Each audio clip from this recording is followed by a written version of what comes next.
All right, time for some more Q&A. These questions were sent in by people on my Patreon, patreon.com/prozd. It's $1 a month. There's a link down there if you want to ask a question for a future video. Let's jump in. How big of an impact did moving to LA have on your career? I've always wondered how advantageous living in LA is for a voice actor, especially compared to a live action actor for whom living in LA is essentially a must. It was a very big impact for me. It was interesting because, like, pre-COVID, you pretty much had to be here if you wanted to work on specific stuff. And then it became less crucial.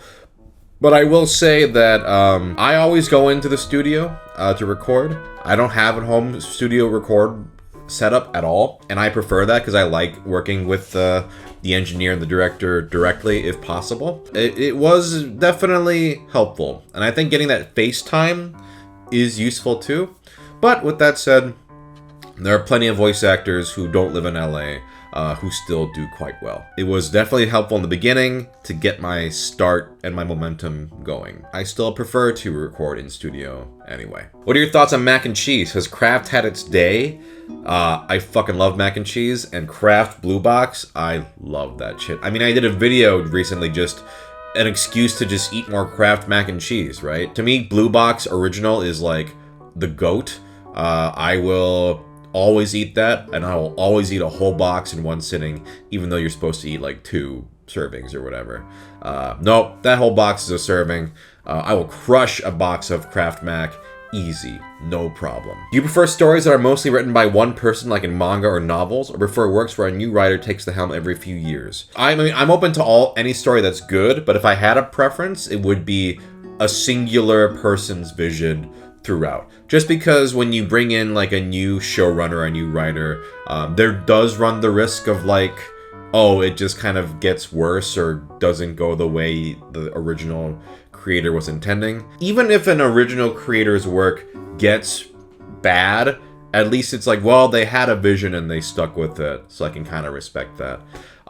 With that said, I'm sure there are plenty of examples, nothing comes to mind right now at this moment, but where a new person came in and improved upon it. And actually in the comments, if you have examples of that, of stuff where a new writer or a new showrunner or whoever came in and made the show way better, I would be interested in hearing about examples. But general preference, one person, but, you know, doesn't mean it's a guaranteed good story. If you could give up sleep and never be tired and fully rested at all times so you can't sleep, would you? This is the easiest question in the world. I would gladly sacrifice all sleep in a heartbeat because you would get so many more hours to do stuff. Sleep is a waste of time. I hate having to sleep. I wish I could just stay awake all the time and just get that much more time in. Alphonse Elric, I've always said this, Alphonse Elric in Fullmetal Alchemist, you're a little bitch. Like, oh, boo-hoo, oh, I can't touch stuff.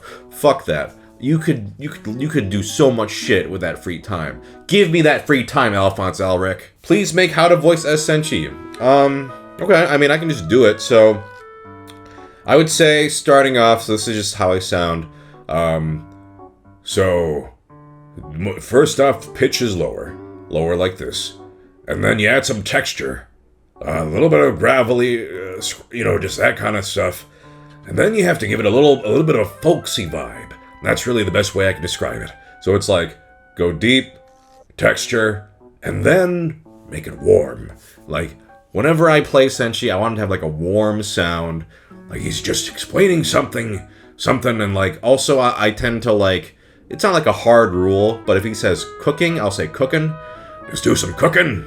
Chop that into pieces. That sort of warm, deeper, gravelly tone. Because if you just do this without any sort of warmth to it, it's not bad. But if you add that sort of folksy vibe to it, that really brings it to where I want it to be.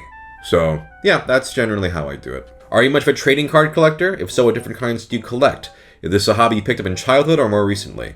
As a kid, I collected Pokemon cards, although I had limited income as a kid.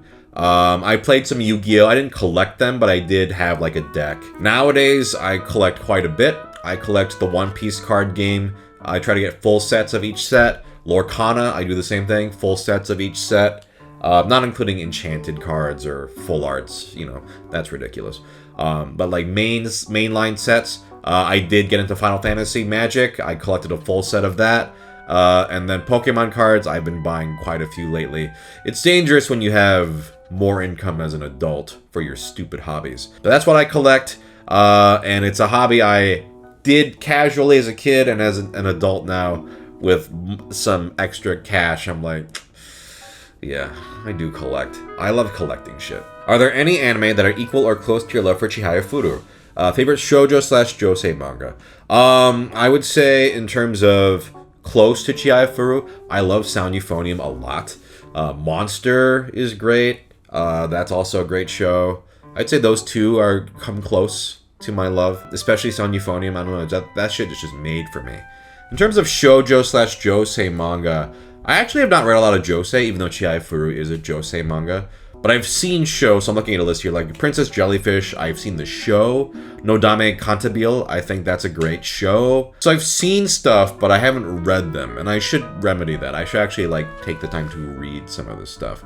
Because, like, Showa Genroku Rakugo Shinju, I think that's technically josei as well, according to my anime list, and that's a great anime as well.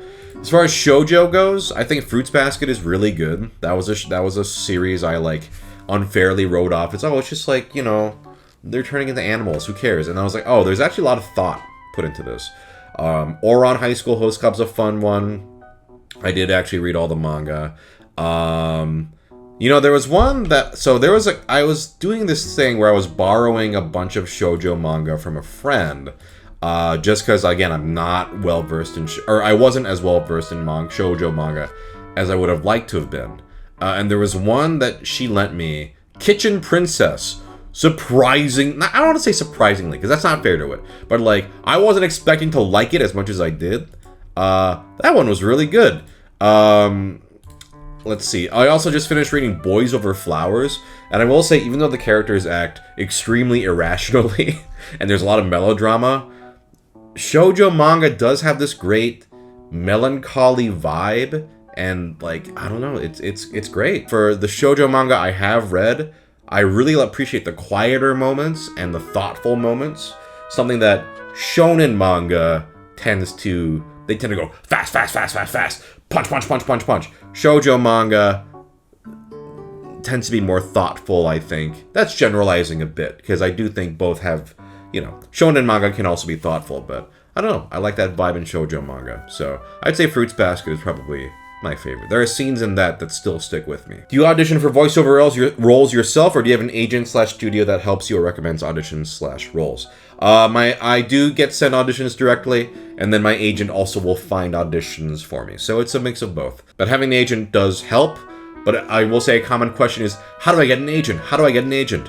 Don't focus on getting an agent. Focus on being able to book work on your own so that you can go to an agent and go, hey, I'm already booking. You should sign me on. That will make an agent way more likely to sign you on if you can already audition and book stuff on your own. Do you think you would want to act in another live-action show like Anime Crimes Division? Again, like all live-action stuff, I would, if presented to me, sure, I would be down. I will say live-action takes so much longer than voiceover. Something I learned. I did a few live-action stuff recently, and what really struck me was, wow, it takes so long to film stuff. I'm used to a voiceover where you can just walk in, record, and you're done. So, I would be interested, but it just depends on the opportunity, right? Anime Crimes Division was just such a fun show, such a rewarding show to work on. I would love to work on acting a live-action show that I enjoyed as much as that, because that was just like a highlight for me. What motivates you to improve? Interesting question.